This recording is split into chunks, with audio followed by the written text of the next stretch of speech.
আবার করব, আবার খাবেন? যদি আপনাদের আপত্তি না থাকে আমাকে দিতে আপত্তি নাই, আমরা তো দেওয়ার জন্য আইছি। বেশ তাই হোক, আর ডাল হোক, কি বলো?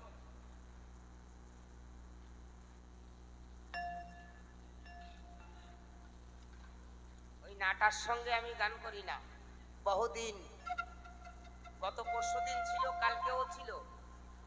আমি বারবার বললাম দেখ কন্ট্রাক্টরটা ধরেছি বাতকুল্লায়, ওই কমিটি আমারে ছাড়ছে না, তোর যেতে হবে বলে। আমি তোমার সাথে যাব না, ও আমার সাথে আসবে না, আর আমিও ওর সাথে যাব না। ওর সাথে গান গাওয়াও যা, কথা বলাও যা, শীতকালে উঠলো বনে উঠলো গায়ে নাড়া বনে শুয়ে থাকা একই ব্যাপার, বুদ্ধি শুদ্ধি কম।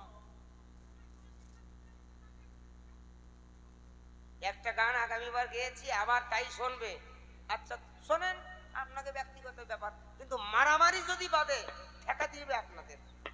আরে ক্যামেরাওয়ালারে কই, এই ভাই তোরা একটু সাবধান থাকিস, গাইগুতো কিন্তু তোকে ক্যামেরায় লাগতে পারে। কারণ সত্যি কথা বলতে কি, আমরা গত বছর একটা শিলিগুড়িতে গানে গেছিলাম, আসতে বাজায় না, আমি এমন একটা গল্প দিছি, দুইজন ক্যামেরাম্যান স্ট্যান্ড নিয়ে পড়ে গেছে, 1.5 লাখ টাকা 1.5 লাখ টাকা 3 লাখ টাকার ক্যামেরা ভেঙে গেছে, তার ক্ষতিপূরণ আমার দিতে হবে। এখনো সে জায়গা গানে যায় নাই, ভয়ে ওই শয়তান দুটো ধরবে, তাই ভাই 1.5 লাখ টাকা 1.5 লাখ টাকা 3 লাখ টাকা তোকে দুইজনের দিতে হবে। তোমরা এরকম করে না শোনা, সাইডই বসবা না, না তোমাকে ক্যামেরা ভাঙিছে, স্ট্যান্ড চলে গেছে, ওর ক্ষতিপূরণ কিন্তু আমি দিতে পারবো না। কত টাকা নিয়ে গানে আসি নাই, ওই ভয়েতে এখনো দুইজন সেই জায়গা যায় না।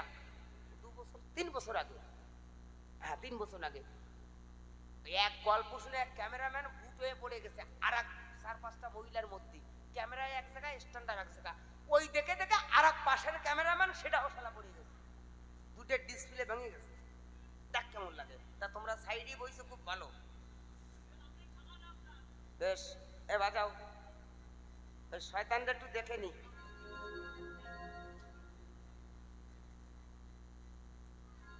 জগৎ চরাচরে আসতে গেলে পিতামাতা আবশ্যক।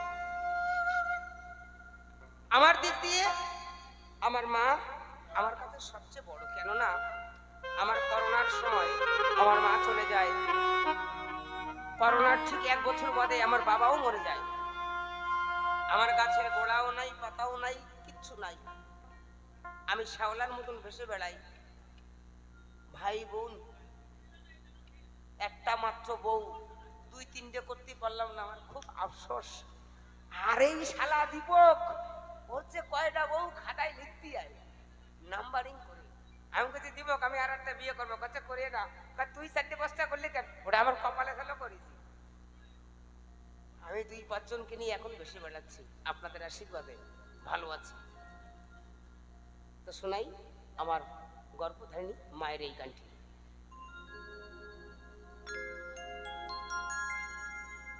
ও মায়ের এক ফোঁটা দুধেরি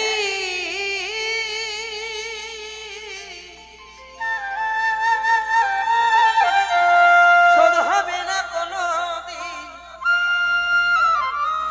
জন্ম জন্মান্তরে করিলে সাধনা, আমার দয়াবতী দরদিনী মা, দয়াবতী দরদিনী হয়া আমার মা, দয়াবতী দরদিনী মা।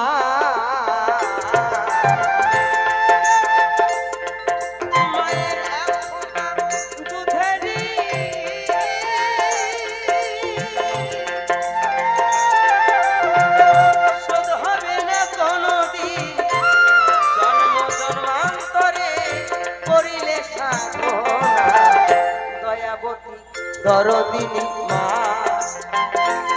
দয়াবতী দরদিনী মায়া মার মা, দয়াবতী দরদিনী মা।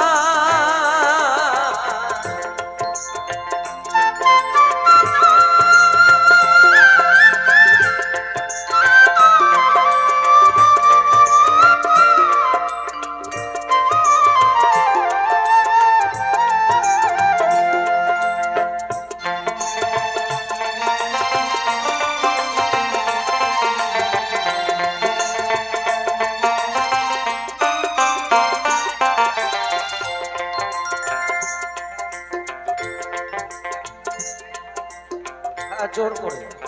বসো ওখানে, যাও না, সরে যাও সরে যাও সরে যাও, আমার ধারে থাকবা না।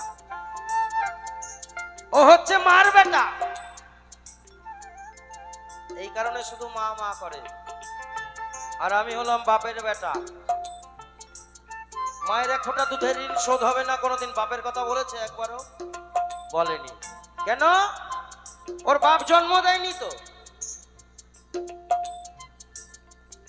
কিন্তু আমাকে আমার বাপ জন্ম দিয়েছে। বর্তমান কেউ মায়ের দুধ খেয়ে বড় হয় না, হয়? সব বাপের দুধ খেয়ে বড় হয়। বাপের দুধ, বাপের দুধ কোনটা?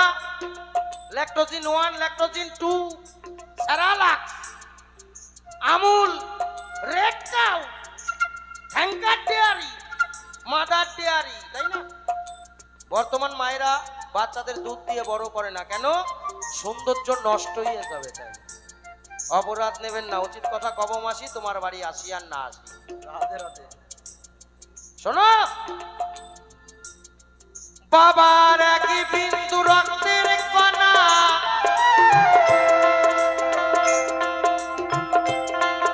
দিয়ে তৈরি তোর ক্যালেন্ডার খানা।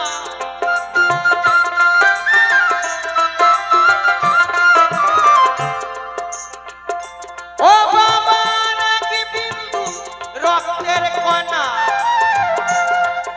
দিয়ে তৈরি তোর এই ক্যালেন্ডার খানা। পিতা ছাড়া মাতা হয় না, শোন ওরে বেজম্মা। ওরে বেজম্মা বললাম কেন জানেন? ওর তো বাপের ঠিক নাই। এই বাপেরা কি ফেলনা নাকি? বাবা যদি না দিত দয়া করে, তাহলে মা কোথায় পেত? মোবাইলের টাওয়ার নাকি?